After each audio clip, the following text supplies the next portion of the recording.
నిన్న మొన్నటి వరకు అది వ్యాపారం, నేడు అదే ఒక సామ్రాజ్యం. వ్యాపారులకు కాసులు కురిపించిన క్వాజ్ ఇప్పుడు ప్రభుత్వాలు ప్రజాప్రతినిధులకు బంగారు బాతుగా మారింది.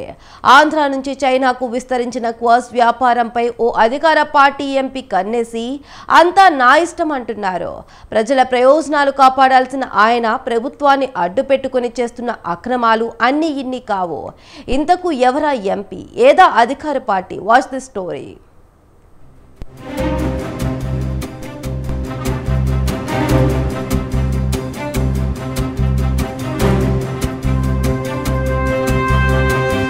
ఉమ్మడి నెల్లూరు జిల్లా ఖనిజ సంపదకు పెట్టింది పేరు. ఇసుక, గ్రావెల్, సిలికా వంటి ఖనిజ సంపద విరివిగా దొరుకుతుంది. ఇప్పుడు అన్నిటికంటే క్వార్జ్ కాసుల పంట కురిపిస్తోంది. దీంతో ప్రజాప్రతినిధులు, ప్రముఖులు అడుగుపెట్టారు. ఇప్పుడు నెల్లూరు జిల్లాలో ప్రధానంగా వినిపిస్తున్న పేరు ఎంపీ వేమిరెడ్డి ప్రభాకర్ రెడ్డి. గూడూరు, సైదాపురం, పొదలకూరు ప్రాంతాలలో ఉన్న మైనింగ్ వ్యాపారం వేమిరెడ్డి ప్రభాకర్ రెడ్డి కనుసన్నల్లో కొనసాగుతుందనే టాక్ వినిపిస్తోంది. ఇందుకు కూటమి ప్రభుత్వ సహకారం కూడా వేమిరెడ్డికి పుష్కలంగా ఉందని స్థానికులు చెబుతున్నారు.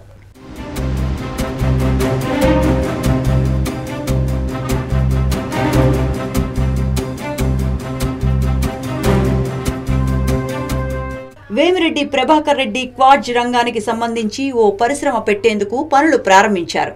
హైదరాబాద్ కేంద్రంగా వేమిరెడ్డి ప్రభాకర్ రెడ్డి, ప్రశాంతి రెడ్డి కొంతమంది కలిసి 2-3 నెలల క్రితం కంపెనీని రిజిస్టర్ చేశారు.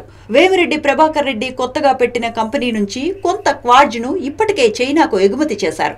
అయితే ఎగుమతులకు సంబంధించి గనుల శాఖ అధికారులు ఎటువంటి పర్మిషన్లు మంజూరు చేయలేదని సమాచారం. అయినా గూడూరు ప్రాంతం నుంచి క్వార్జ్ విమానాలు, షిప్ల ద్వారా 3 పువ్వులు 6 కాయలుగా ఎగుమతి సాగుతోంది. దీనిపై మాట్లాడేందుకు గనుల శాఖ అధికారులు సైతం నిరాకరిస్తున్నారు.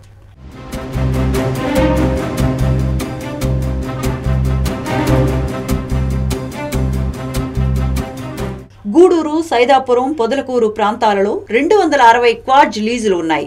అందులో ప్రస్తుతం 30 మాత్రమే రెన్యువల్ చేశారు.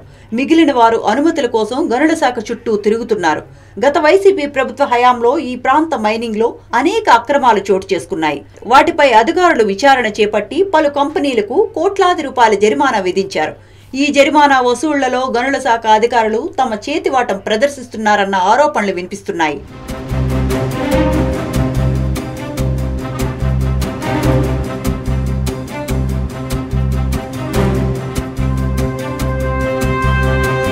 సిండికేట్ రూల్స్ ప్రకారం సైదాపురం క్వార్జ్ మైనింగ్ ప్రాంతంలో ఎవరు ఖనిజం తవ్వినా, ఎంత మైనింగ్ చేసినా ఎలాంటి ఇబ్బందులు లేకుండా చూడటం ఎంపీ వేమిరెడ్డి వంతు.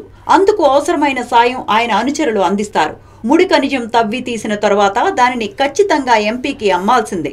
అది కూడా ఆయన చెప్పిన రేటుకే. ఈ విషయంలో ఎవరైనా కాదు కూడదు అని ఎదురు తిరిగినా, నో చెప్పినా ఇక అంతే సంగతులు అన్నమాట. ఈ విషయాన్ని స్వయంగా మైనింగ్ యజమానులను అడిగితే చెబుతారు. లేదంటే జిల్లా ప్రజలు సైతం ఎంపీ మాటలకు తిరుగులేదని చెప్పటమే దీనికి నిదర్శనం. ఈరోజు సైదాపురం ఈ ప్రాంతాలంతా, పొదలకూరు ఈ ప్రాంతాలంతా తెల్లరాయి ఎక్కువ. ఈ తెల్లరాయి ఒకప్పట్లో పనికి రాకుండా ఏదో యానాదోళ్ళు ఆ ప్రాంతంలో ఉండే చేసుకుంటూ ఉంటే ఇప్పుడు ఏంటంటే ఆ రాయి గిరాకీ వచ్చిన తర్వాత వాళ్ళకి 30 రూపాయలు 20 రూపాయలు ఇచ్చి టన్నుకి వీళ్ళేమో 50 రూపాయలు ఈరోజు దోచుకుంటున్నారు. దాంట్లో ప్రధానంగా వేమిరెడ్డి గారు దానికి నాయకత్వం వహిస్తున్నాడు ఈ నెల్లూరు జిల్లాలో.